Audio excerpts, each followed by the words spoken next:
রব এবং ইলার মধ্যে পার্থক্য কি? খুবই গুরুত্বপূর্ণ প্রশ্ন করেছেন, খুবই গুরুত্বপূর্ণ প্রশ্ন। এইটা যদি কোনো পার্থক্য করতে পারে অর্ধেক সমস্যার সমাধান হয়ে যায়। বর্তমান সমাজে আকীদাতের সমস্যাটা, বেশিরভাগ সমস্যা হচ্ছে রব এবং ইলার মধ্যে পার্থক্য করতে না পারে। রব এবং ইলাহ নিঃসন্দেহে আল্লাহ একজনই, তিনি রব, তিনি ইলাহ, তার নাম ও গুণ আছে। কিন্তু রব হিসাব, যেমন আপনি বলি, আপনি একজন ব্যক্তি, আপনি ছেলের বাপ, আবার বাপের ছেলে, আপনি তো একটাই, কিন্তু দুই দিক থেকে দুইটা সম্পর্ক আছে, এটাই তো। কেউ কেউ বলে তো আল্লাহ কি দুই রকম করে ফেলছেন। দুই রকম করি না আমরা।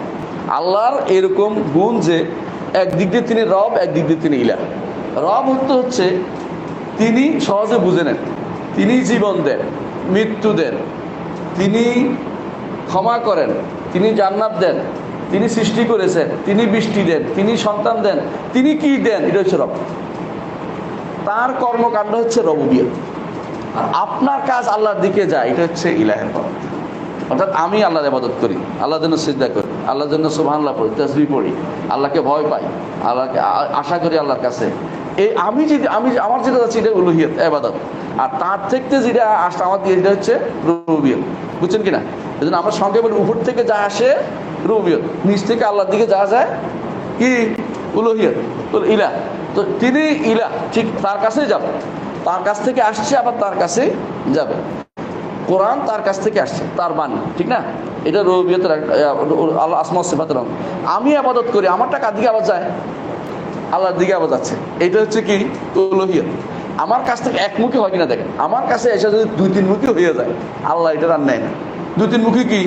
আমি মনে করলাম যে কবরের জন্য জবাই করবো, কবরের জন্য মান্নত করবো, পীর সাহেবের জন্য মান্নত করলাম, এবার চলে গেল অন্যদিকে, কবরের জন্য জবাই অন্যদিকে চলে গেল। আল্লাহর কাছে এটা যায়। যদি আল্লাহমুখী একমাত্র হয় তাহলে ইলাহ ঠিক আছে, আল্লাহকে ইলাহ মানিস, আল্লাহকে ইলাহ মানিস। একটা হচ্ছে আমার কর্মকাণ্ড আছে, আরেকটাতে আমার বিশ্বাস আছে। যেমন বৃষ্টি কে দেয়? আল্লাহ, তাই না? এটা বিশ্বাসের অংশ রয়ে গেছে। হ্যাঁ, কিন্তু আমি যখন আল্লাহর কাছে চাইবো আল্লাহ বৃষ্টি দাও, তখন এটা কি? ইলাহ।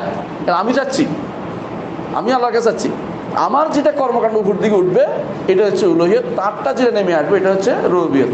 ইলাহ আর পার্থক্য কি সহজে বুঝছেন? এই জিনিসটা যে ব্যক্তি বুঝতে পারবে না, তারা বিপদে পড়বে। শরীয়তের বিধান হচ্ছে উঠেও ঠিক করতে হবে আল্লাহর জন্য, নাম গুণ আল্লাহর জন্য ওটা ডাকতে হবে, আল্লাহকে নাম গুণ দিয়ে ডাকে বলতে হবে আল্লাহ তুমি রহমান, তুমি রহিম, তুমি আমাকে রহমত করো। এই যে আল্লাহর কাছে রহমত চেয়েছি, আমার চাওয়া, এখন এটা কি? উলুহিয়ত। আর যেটা আল্লাহ দিচ্ছেন এটা কি? রুবুবিয়ত। রব বুঝছেন তো? রব আর ইলাহ পার্থক্য, হ্যাঁ, এগুলো বুঝে নেন। সংক্ষেপে একটা উদাহরণ দিই। একজন মানুষ আল্লাহর বিধান মানে না, সে কি রুবুবিয়ত অস্বীকার করছে না উলুহিয়ত অস্বীকার করছে? দুইটাই হয়। কেমনে জানেন? দুইটাই হয় কিভাবে? একদম আল্লাহ কোনো বিধান দেয় নাই, তাহলে কি? রুবুবিয়ত অস্বীকার করা। আল্লাহর বিধান সে মানে না, অর্থাৎ আল্লাহ দিয়েছে কিন্তু আমি মানি না, এটা কি হচ্ছে? উলুহিয়ত অস্বীকার করা হচ্ছে। তাহলে একই জায়গায় দুইটা হতে পারে কখন, বুঝছেন কিনা? আল্লাহ থেকে যেটা আসছে অস্বীকার করলে রুবুবিয়তকে অস্বীকার করা, আমার থেকে যেটা উপরে যাচ্ছে এটা অস্বীকার করলে, এটা অথবা বিভিন্নভাবে ভাগ করে দিলে, বিভিন্ন জনকে দিলে উলুহিয়তকে সমস্যাগ্রস্ত করা। দুইটাকে ইবাদত এবং রুবুবিয়ত ও উলুহিয়তকে বুঝতে হলে এভাবে বুঝবে, সব কিছুতেই। দুর্ভাগ্যবশত আমাদের মাদ্রাসাগুলোতে যে বই লিখছে, অথবা আমাদের যে সমস্ত লোকেরা বই লেখে, সব তাওহীদের পরিচয় দেয় কি? আল্লাহ ছাড়া কোনো স্রষ্টা নাই, তিনি সুন্দর সুন্দর ফুল ফুটিয়েছেন, পৃথিবীতে এই করেছেন সেই করেছেন। তিনি কিসের পরিচয় দিচ্ছেন? রুবুবিয়তের পরিচয় দিচ্ছেন। রুবুবিয়তের পরিচয় আরবের মুশরিকরাই মানত। ওয়ালাইন সাআলতাহুম মান খালাকাস সামাওয়াতি ওয়াল আরদা লা ইয়াকুলুনা আল্লাহ। যদি তাদেরকে জিজ্ঞাসা আসমান জমিন কে সৃষ্টি করেছে, তারা বলছে আল্লাহ। তো তারা কোথায় শিরক করতো? ইবাদত কিছু ওরা বলতো আল্লাহও পাবে, আমাদের লাত মানাত উজ্জা ওরাও কিছু পাবে, পীর ফকিররা না দিলে কেমনে হয়, কিছু মুনাজাত মুশরিক আমাদের জন্য সুপারিশ করবে না, এটা মনে করছে। এখন যেটা মনে করে অনেকেই, এই সমস্যাটা এখানেই। এইটা রাসূলের যুগে সমস্যা ছিল, এই সমস্যাটার জন্য রাসূল যুদ্ধ করেছেন, আর এই সমস্যাটা এখনো রয়ে গেছে।